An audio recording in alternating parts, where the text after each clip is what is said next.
Hello everybody, Sparkster1701 here, and to conclude our month of Kingdom, since I'm having some difficulties finding the last of them, we're going to take a look at the Target Red Card exclusive figure, Road Rage.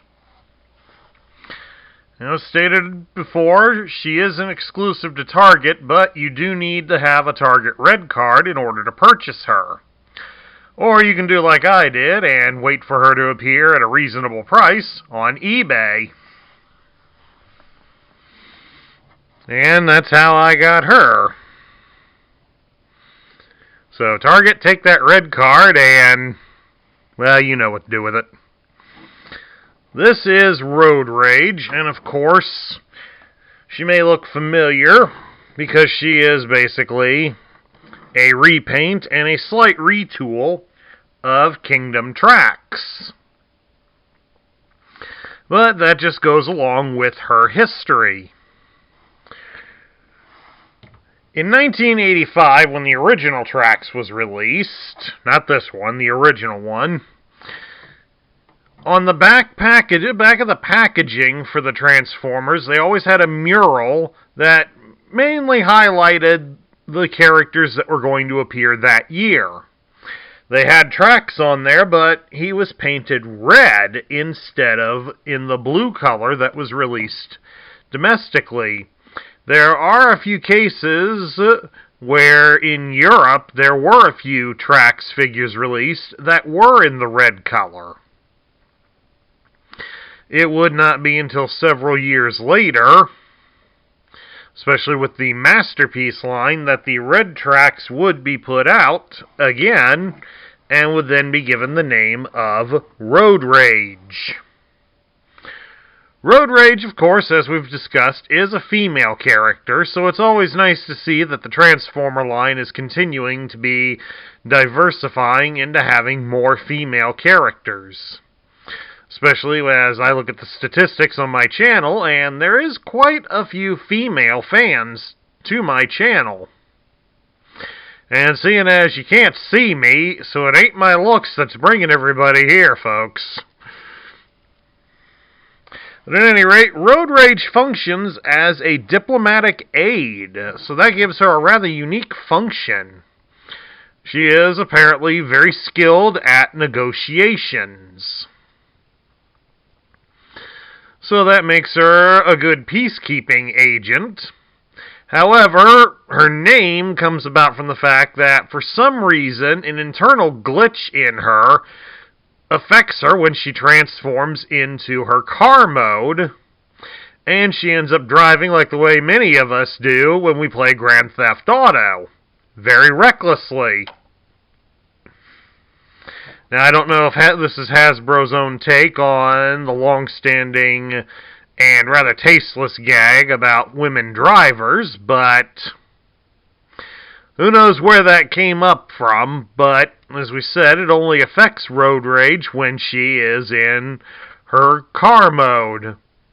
She apparently is aware of it, because she's very regretful about the damage that she's done when she transforms back into her robot mode.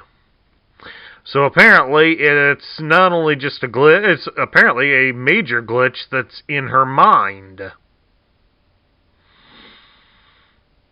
Again, showcasing that even Cybertronians do suffer from mental health issues. Okay, for starters, let's take a look at Road Rage's accessories, and we'll start with her gun.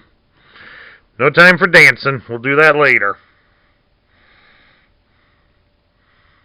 This is her gun. It's very similar to the black beam gun that came with Trax. In fact, right here is Trax's gun, and as you can see, they are pretty much the same shade. They're pretty much the same shade as black, so unfortunately, you won't be able to tell the difference between the two. And then, of course, Road Rage also has a missile launcher.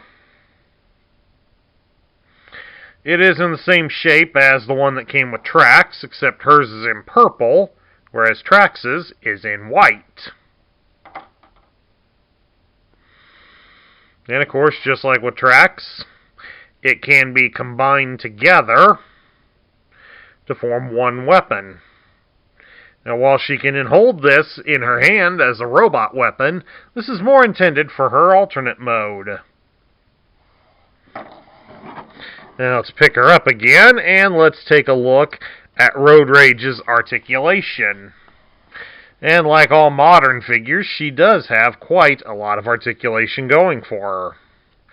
Her head can be turned to a degree to the sides.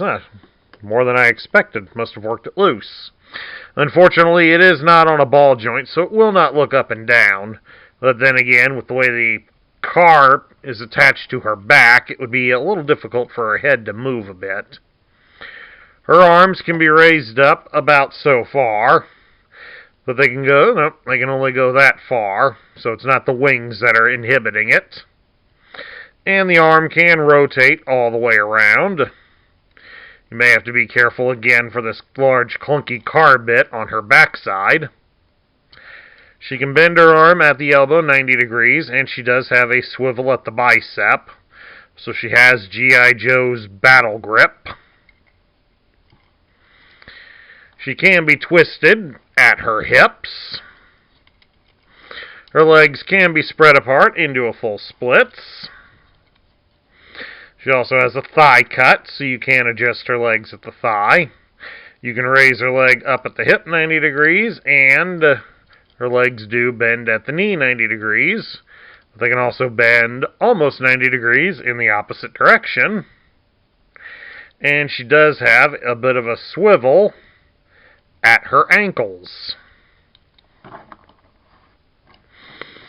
So, quite a range of motion for her. Okay, now let's transform Road Rage, and if any of you had trouble with Trax, you will find that Road Rage does have similar issues. So, heads up. Okay, to start with, we're going to take her hands and we fold them inside her arms. We're going to come around to her back. We separate the car part from the back, and we're going to fold it up.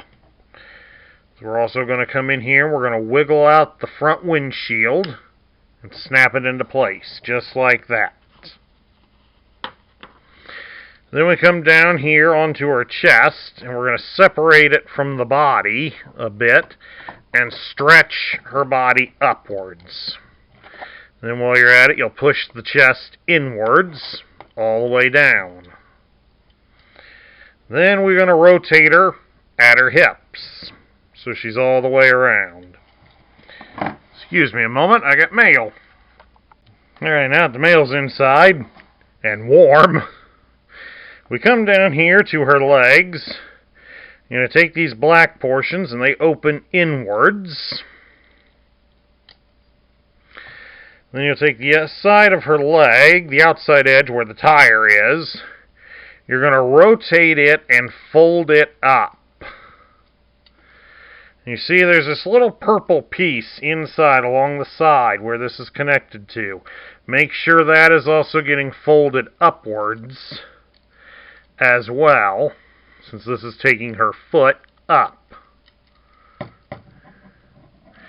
Just like that.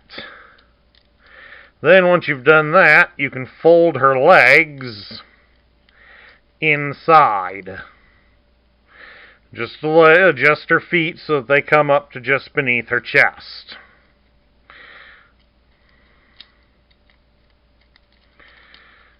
That way you can get everything in. Once the legs are in, you'll take the black panels and fold them down to close them off. And then you can press her legs together. We'll come up topside for a moment. Fold her down a little bit so that we can fold the feet so that they rest right against her chest. And secure the sides here so that the tires are somewhat secured. When we come back here to the car body, we're going to rotate it from behind her head. And you fold it over. And then everything should connect. You may have to stretch it out a little bit along the sides to get the sides to connect around her legs.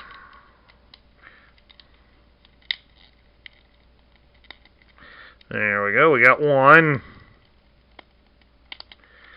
Her legs keep popping free, so that doesn't help. If you go in at a slight angle, that does seem to work. Sometimes. She keeps popping free on me. There we go. And then bring it down to connect to the panels that form her hood.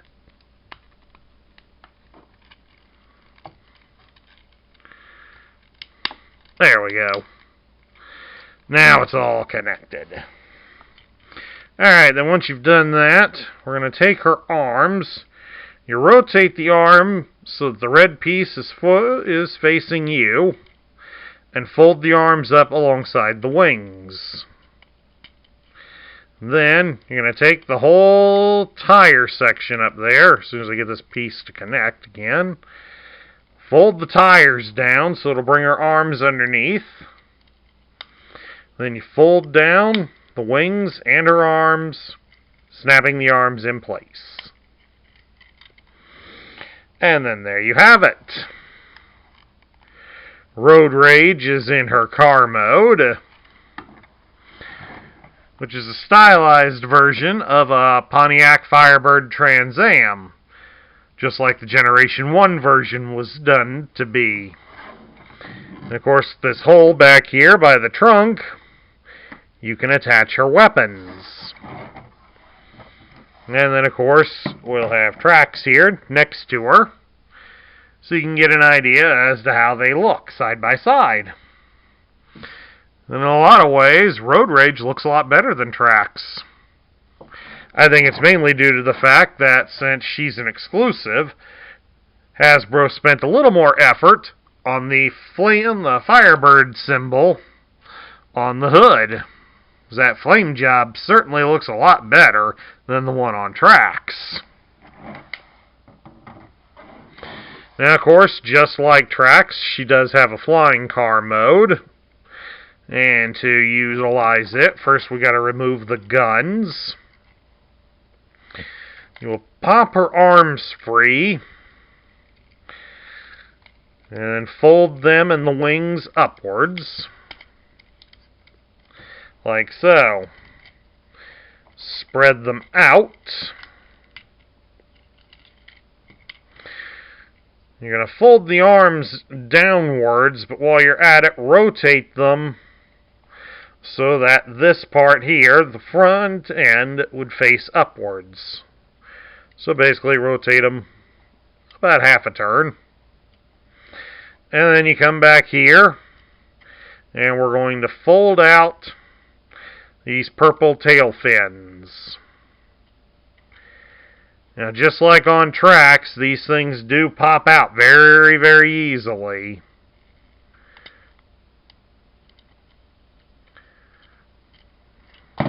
Okay, maybe not as easily, but there's one out. So you can see they do come off very easily. So if you're buying one loose, be sure to check that. Then, of course, to complete the look, remount the weapons. And then there you have it. Road Rage is in her flying car mode. And if she's a horrific driver on the roads, I'd hate to think what she'd be like in the skies. So now we get down to my thoughts.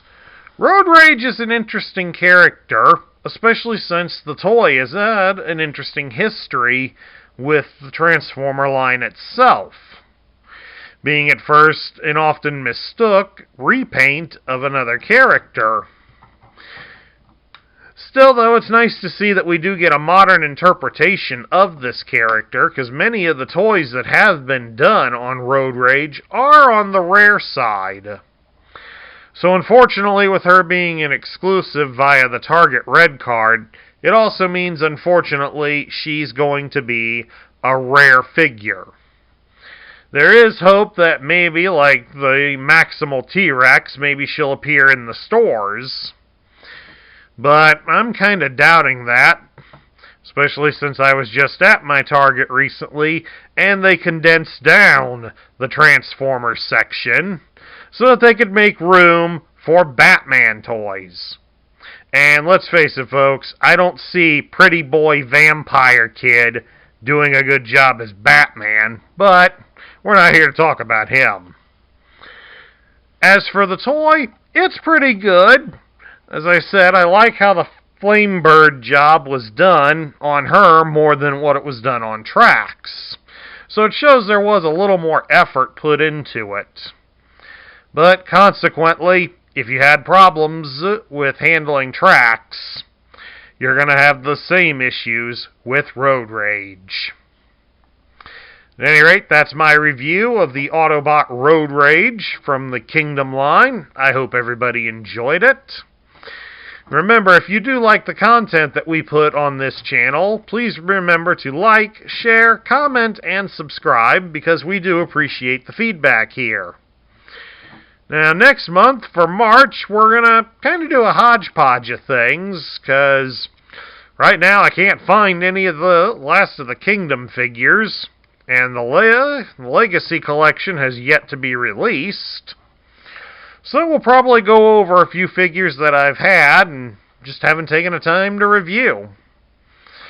At any rate, this is Sparkster1701 saying I will catch you all later.